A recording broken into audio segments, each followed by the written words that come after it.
Okay, is this day 2? This is day Trace. Trace, and it's Trace and Quattro. and it's about speaking beauty. Yeah, so Monday and Tuesday we focused on See the Beauty. And on day 3 and 4, we're going to focus on speaking beauty. And just for, because you brought this up to me the other day, Todd, just so you guys have an understanding, we're focusing 2 days on each thing. But I'm sending out an email every day just kind of giving new ideas of how to focus on that idea. So if you kick butt on the first day, there's something to focus on the second day. Yeah, and even if you're not kicking butt on the first day, read the second day's email, because there's more information for you about how to make it easier or other things to look at. There's no more tasks to do. Right. So like the tasks are the same. Right. Like the things where I say. So just the top of the email is Just the different, top of the email and is the different. bottom is the same. Basically, Because yeah. I was confused by that. I know, and you were like, why are you sending out another email? And so I figure if my own husband is confused, then probably Not other saying people. much. I tend to get confused. Is there going to be a day where we're eating beauty? Because you're eating a s'mores Ben & Jerry's I know. right now. It's been one of those days. And I keep saying, every time I eat something tonight, I keep saying, I'm eating because what have I been saying?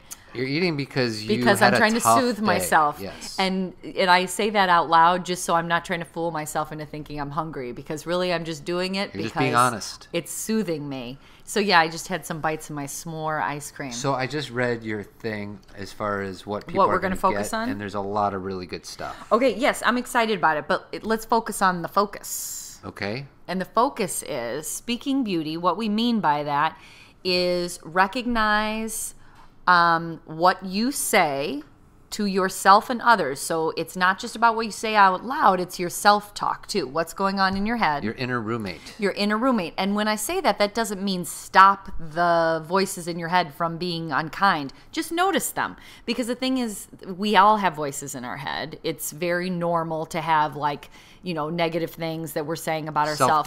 Self-doubt, self-depreciation. But today's about noticing that, but also noticing when you're saying kind things to yourself and you're making good choices. Hopefully you're saying kind things to yourself. Hopefully. Not everybody is doing that. And definitely acting kind towards yourself. But also be conscious of the words you're using with others. If you find yourself gossiping today, be conscious of stopping. Just for today, practice it. Or for 3 and 4. Instead of saying be conscious of stopping, why don't you say don't do it? Well, because you don't like telling people what to do. I don't like to. I just want them to. I will tell them, stop it. Or if you find yourself speaking negatively about someone, this is the day where you say, you know what, I'm not going to do that. Yeah, for 1 day out of 365. Well, 2 days, because we're doing Speak Kindly for 2 days. 2 days out of 365, just don't do it. Just don't do it. And then get back to gossiping after that. Yeah, and then just go back to all the gossip. Right. Or if you're talking about, this day and, this in my life, when you're doing that whole thing, that drama, that story that we tell, stop it. Victimization. That I will say stop it. Yeah. And it's called practice, and you have to become aware of it, become conscious of what you're doing, and make a choice to not focus on all of that. Now, does that mean that nothing's going to happen to you in the next 2 days? No. It means you are going to treat it differently and view it differently. You are going to experience it differently. Change the relationship of when bad things happen. Because I actually say in this email that I'm sending out in a few minutes that life is 10% of what happens to us and 90% of how we deal with it. And most of us, just something happens and we just decide to go into a hole and feel like victims and be overwhelmed and talk about it to everybody. And I've done it too. We all do it, right? That comes from your kitchen. What do you mean, honey? Back when you lived alone, your kitchen, it said life is 10% of what happens to you, 90% of how you deal with it. And the title of it was? I don't remember. Attitude. Attitude. That's right. I do remember that. Right. Yeah. That was on my little cork board in my kitchen. That's exactly right. So, yes. So it's something that I've been practicing for a long time. But practice doesn't mean perfection. It just means I'm conscious of the fact that when something happens, we decide what the story is. Right. That things happen to everyone. And you know what people tend to do? I'm getting off the subject here, but this is important. We really like to compare our pain. You don't know how bad things are for me. You don't have it bad. We make assumptions based on what people wear, what their house looks like. We make assumptions about they don't have it as bad as I do. I have it worse. And we do not know what's happening behind people's closed doors. We don't know what's happened in their past. We don't know what they're experiencing. And today, I want you to be conscious of that. And when you are walking down the street, smile at people, because that's probably one of the greatest gifts you can give them. And not only are you giving them a gift, but you're going to feel good about it. Plus, it don't cost nothing. Nice English. Yeah, it don't cost nothing. It ain't costing no thing. That's right. So yeah, it's just that's part of your practice today. You'll see it on the list. But when I'm talking with people who say, well, they don't have it as bad as I do, or they don't understand what I'm going through, I'm like, how do you know? You know, well, I've had this experience, they haven't. Well, maybe they've had something comparable, because pain is pain. That's right. You know? So anyway. Can I focus on number 4? Sure, go for it. Number 4, listen to other people's kind words, take them in, and smile. Mm-hmm. I don't know if I want to focus on the women, because maybe men struggle with this, but I think whenever anybody says something nice about us, we are really quick to put it down or dampen it, push it away, or cover it up. So this is, I think, or rationalize it somehow. Well, I just think that it's like they don't want to. They are afraid to think that people think that they're arrogant or boastful. Mm-hmm. But when somebody's giving you a compliment, just receive it. And I struggle with this too. I just think that number 4 is a really good one, because I think most of us don't do what you ask us to do, which is take it in and smile. And just say thank you. We're going to practice that tomorrow, and then day 4 is going to be even practicing that more. Like the email I'm going to send you day 4, we're still going to do these same tasks. I'm saying tasks in quotes because they're not really tasks, but we're going to make more of an effort to take in a compliment. And here's the thing. I really do believe that it's our own self-worth that keeps us from taking a compliment. We can't tolerate it because we don't believe it about ourselves. And when people are giving us a compliment, it's like giving us a gift. They want to share something with us. And when we push it away, it's disrespectful to us and it's disrespectful to them. And if you're like, well, if I take it, then they might think blah, blah, blah about me. Well, they're giving you something. And if they are going to think that about you, then that's their problem, because they tried to share it with you in the first place. Well, I think what you just said is important. It's a 2-step process. First, you have to believe it. Mm-hmm. Like somebody says, oh, you look great. If you lost a few pounds, you have to believe you look great. Or be open to the possibility that someone may think so. Right. You may not have woken up that day thinking you look great, but you have to be open to the possibility that someone may think that you do look great. Is that a sentence? Someone may think that you do. Yeah. So step 1 is to try to believe it. Yeah. And then step 2 is, if you do believe it, be okay with somebody giving you commendation for whatever it is you're doing. Accept it. Accept it. And why I say at the end of that sentence, smile, is because that, I think, is the message of acceptance. Thank you. With a smile. You don't have to say anything else but that. You're so right, Todd. So many people hear a compliment and they start to say, well, you didn't see me this morning. Right. Or, you think so today, but you should have seen me yesterday. We can't accept it. So it's a fun practice, because you will find that the other person, again, if they are at all offended by you taking the compliment, that's got nothing to do with you. Right. That's their own stuff. So you don't need to worry about making everyone else feel comfortable. So if I am playing basketball and somebody says, wow, Todd, you were really on today, I say, that's right. Who's your daddy now? That's right. That's all you have to say. That's not what you say at all. Oh. You say thank you and smile. I say, that's right. Who's your daddy Or now? you know what? You can say right back at you and then fist pump.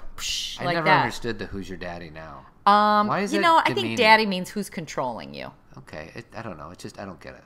I don't hear people say who's your daddy now. I think it was big like 10 years ago. Yeah, I was going to say that just seems an outdated term, but that's a good idea. What's up?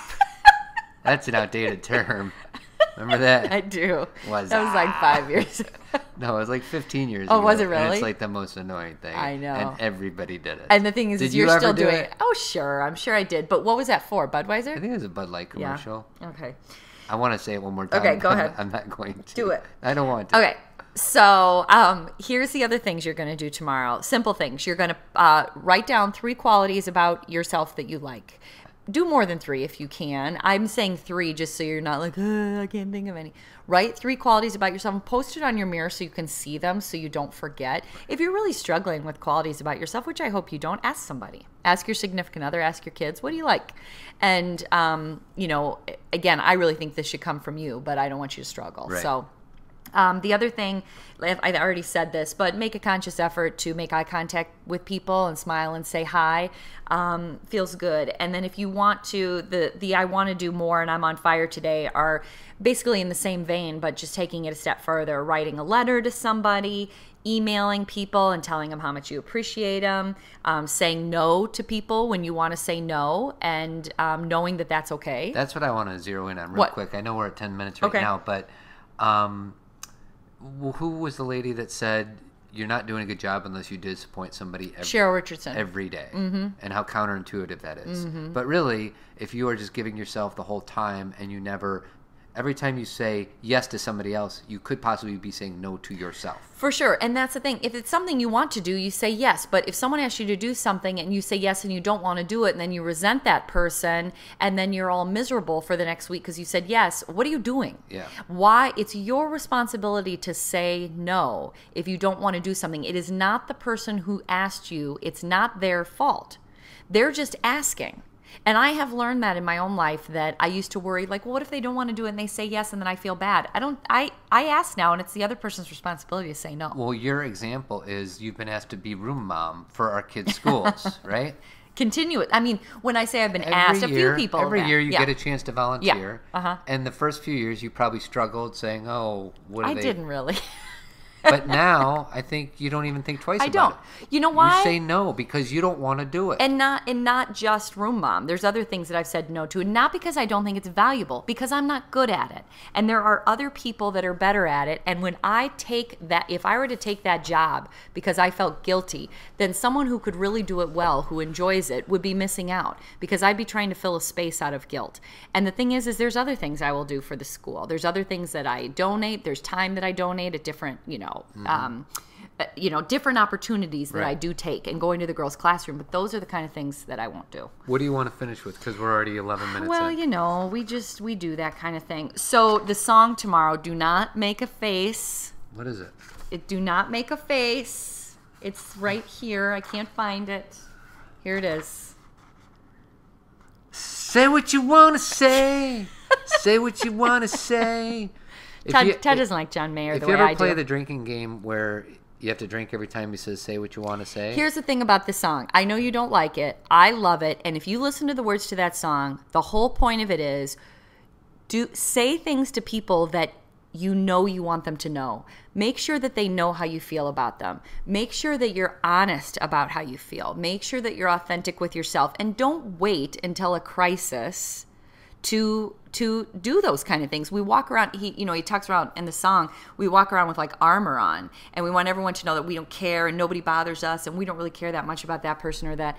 And that's not true. We need to let people that we love know that we love them, because you don't want to wait until crisis. And you know what? Some people don't even have crisis. They're just gone. That's right. It's just over.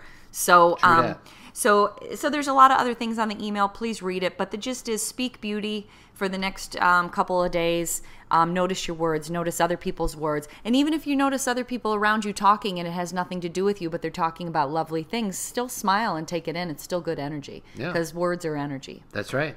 All right. Anything else to say, my love? Absolutely not. Okay. So everybody have a great day. 2 days. 2 days. Bye-bye. Bye-bye.